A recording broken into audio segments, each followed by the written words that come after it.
Dear God, we ask that you would join us in this season of incarnation. Amen.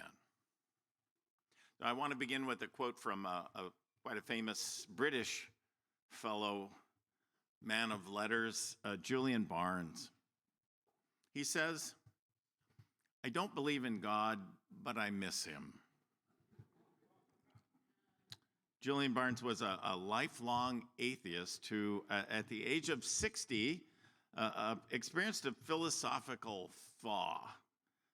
He found himself suddenly a convert from atheism to agnosticism.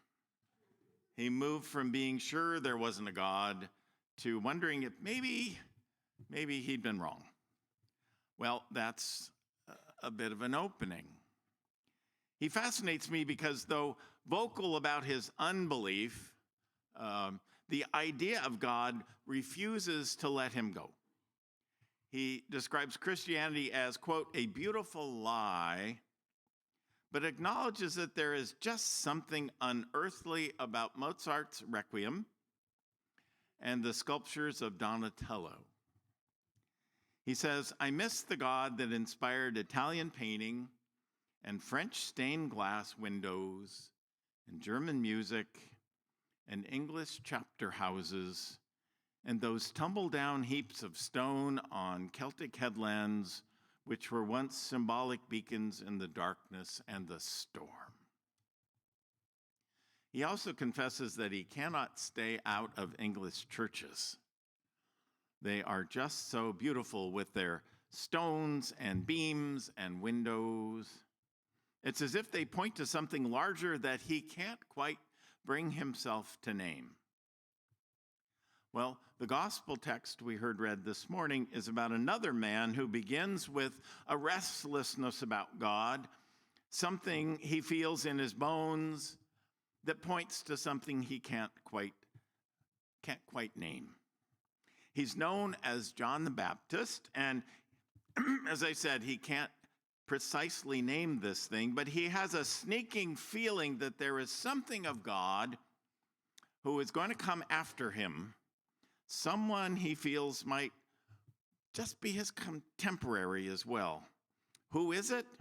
He does not know, but he knows this: he's not worthy of fiddling with that person's shoelaces. That's it. That's all he knows. Like Mozart's sublime Requiem, he and his restlessness are like fingers pointing at the moon. This week, as I cast around for a modern equivalent of John the Baptist, I thought of Rosa Parks. If you were ever at a meeting with her, you know that she was not much of a speaker. She hemmed and she hawed a lot, but she had this incredible presence. An incredible presence about her that manifested from her, essential integrity.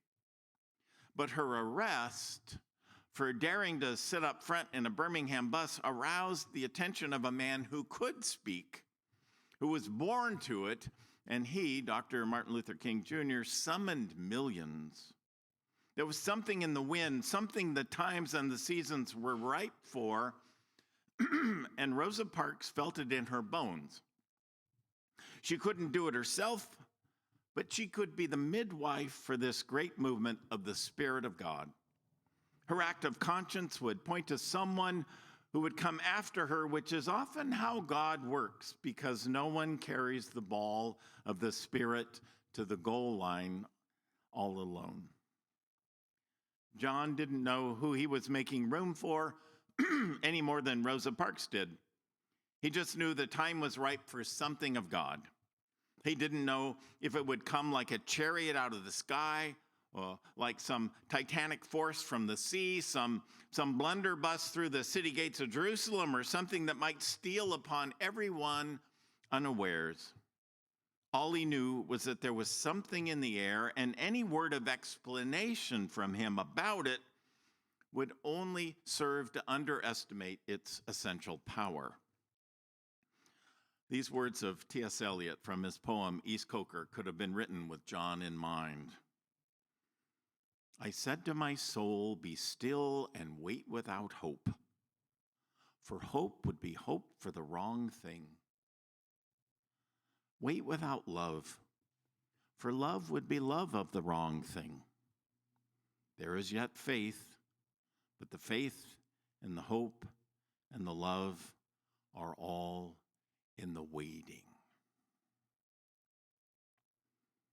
For John, the darkness he dwelt in was kind of a light, and he knew it. It kept him from going after things he shouldn't go for. Of such people, Ralph Waldo Emerson has written, there is a difference between the waiting of the prophet and the standing still of the fool. John did not merely stand still. He was expectant.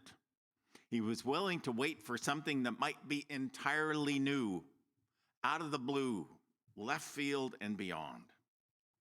Something few were ready to embrace or even understand. Must have been hard for him. He didn't even have a name to shout out of the one he was looking for, so he stuck out in the desert like a big blistered thumb. He had to wait. And I imagine John wasn't any better at waiting than we are. The trouble with waiting is that it reminds us of our limits, right? We'd rather be out doing. I mean, we're Americans, right? We're out driving, buying, dealing, making things happen. We're more like that other great man of our century, Thomas Edison, who once said, everything comes to him who hustles while he waits. And it's true. I mean, things do come to those who hustle. But the question is, do the things unreflective people hustle for really matter in the end? Barbara Brown Taylor, reflecting on John the Baptist, has said, our waiting is not nothing. It is something, a very big something, because people tend to be shaped by whatever it is they're waiting for. I think that is a truly profound observation. People tend to be shaped by whatever it is they wait for. So what are you waiting for? I mean, more importantly, how is that shaping your heart and your life? Are you waiting for some feeling of certainty about something, or for healing, for love, recognition? Are you waiting for housing prices to bottom out, or for a pile of money to drop in your lap, or right, or retirement, or the downsizing of your possessions you've been planning to do for years, or peace and justice on earth? Maybe you're waiting for the kids to leave home, or the grandkids to leave home. How is that shaping you? What you do and what you choose not to do can be shaped as well. I was 37 years old when my only daughter, Margaret, was born. I remember going to Disneyland 2 summers before that, before her birth. It was a lovely, carefree Southern California day. And I remember having enjoyed the place, but thought to myself, I don't care to come here ever again until I have my own kid. I was being shaped profoundly by something I was waiting for. And that kind of thing manifests in all kinds of ways. Listen to this news item. When gasoline prices shot up earlier this year, Peggy Seaman thought about saving the $10 she spends weekly on lottery tickets. But the prospect that the $10 could become $100 million or more was too appealing. So rather than stop buying Mega Millions jackpot tickets, Seaman, age 50, who lives in suburban Chicago and works in advertising sales for a financial website, saved money instead by packing her lunch a few days a week, keeping alive her dreams of hitting a jackpot and retiring as a millionaire. So, for good or ill, we are shaped by what we wait for, by what it is we set our sights on, and we most often find what we seek. to some degree, great or small. Here is how someone else spoke of it. Jane Goodall, remember, her childhood is as good an illustration of how we're shaped by our waiting as anyone's. She's the woman who lived among the chimpanzees, remember. Here's how she spoke of this herself. I love this story. She says, "One story has been told many times because it shows how even as a 4-year-old, I already had the markings of a true naturalist. I spent a lot of my time at my grandmother's farm. One of my tasks was to collect the hen's eggs. As the days passed, I became more and more puzzled. Where on a chicken was an opening big enough for an egg to come out? Apparently, no one explained this properly, so I must have decided to find out for myself. I followed a hen into one of the little wooden hen houses. But of course, as I crawled after her, she gave horrifying squawks and hurriedly left. My young brain must have then worked out that I would have to be there first. So I crawled into another hen house and waited, hoping a hen would come in to lay. And there I remained, crouched silently in one corner, concealed in some straw, just waiting. At last, a hen came in, scratched about in some straw, and settled herself on her makeshift nest just in front of me.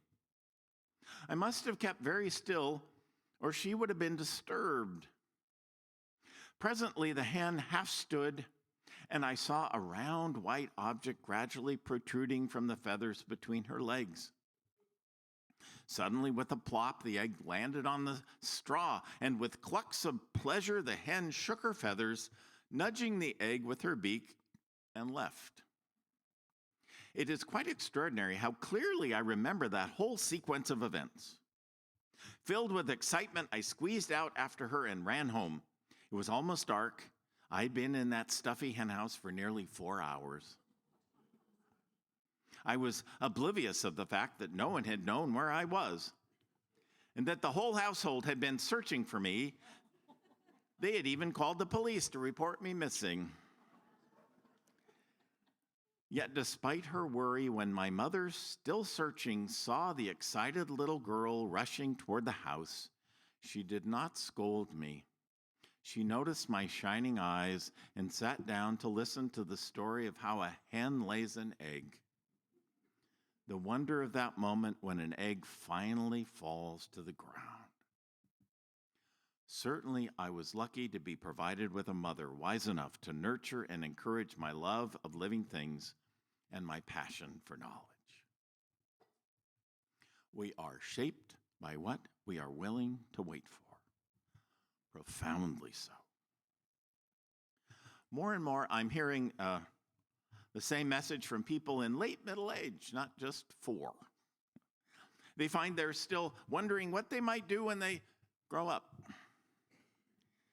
Because today we're more and more liable to move, from one vocation to another than previous generations, sometimes willingly, sometimes not. To feel they have really lived, people need to accomplish a certain set of things in life. So many people are waiting for something. Whatever it is that our hearts yearn for, chances are that it has something to do with our vision of what it would mean for us, to be made whole finally. Now, we may be right about what will make us whole, or we may be wrong. But one big difference between ourselves and John the Baptist is this: he knew he didn't know. He was just waiting in the dark for this particular kind of light. He was willing to wait, knowing no details. In Mark's gospel, he is little more than a voice sent from God meant to clear the decks. He was the great eraser to wipe away everyone's expectations so that the one who is to come would have ample room to work. He's the one who teaches us how to wait without hope, because hope would be hope for the wrong thing. His was certainly not someone waiting to win the Irish sweepstakes. So John's waiting wasn't a passive waiting at all. He did what he felt was right in his bones, just like Rosa Parks. But once those two spoke up, they got out of the way. Sometimes we're just so full of pain or despair, where we are. We don't know how to even begin moving forward. Or we may know, but we have no energy for the work of exploration. The late Henry Nouwen, a lovely Catholic spiritual teacher, was a professor at Harvard Divinity School in the 1980s. He found himself in great despair, full of loneliness. This was odd because he was absolutely adored by a majority of his students. He was a born teacher. He had taught at Yale before Harvard. Teaching was his superpower. Should he look for another university job? Been there, done that. One day, a member of the L'Arche community from Toronto was visiting him. L'Arche, you may know, is a very intentional spiritual community for severely handicapped adults and their caregivers. Would he be willing to move to Canada and work with them? Was something entirely outside of any box he ever thought to live in. Here's what he said about that. My decision to leave Harvard was a very difficult one.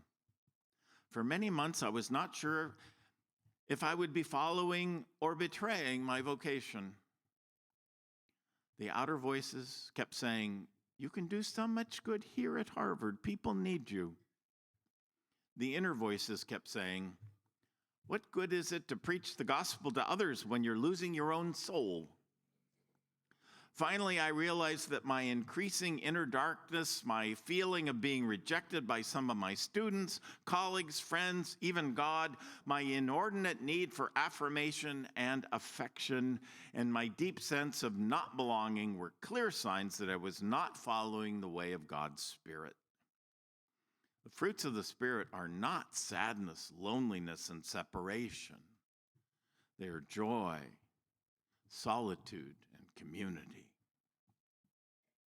After I decided to leave Harvard, I was surprised that it had taken me so long to come to that decision. As soon as I left, I felt so much inner freedom, so much joy and new energy that I could look back on my former life as a prison in which I had locked myself. What are we waiting for?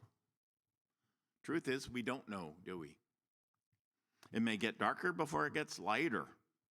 But then the quintessential carol of Christmas is not joy to the world, it's Silent Night.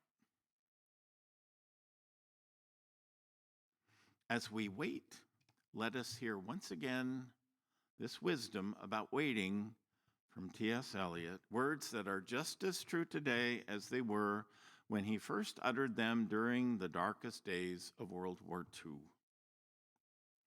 I said to my soul, "Be still and wait without hope, for hope would be hope for the wrong thing. Wait without love, for love would be love of the wrong thing. There is yet faith, but the faith and the hope and the love are all in the waiting. Wait without thought, for you are not ready for thought. So the darkness shall be the light, and the stillness, the dancing."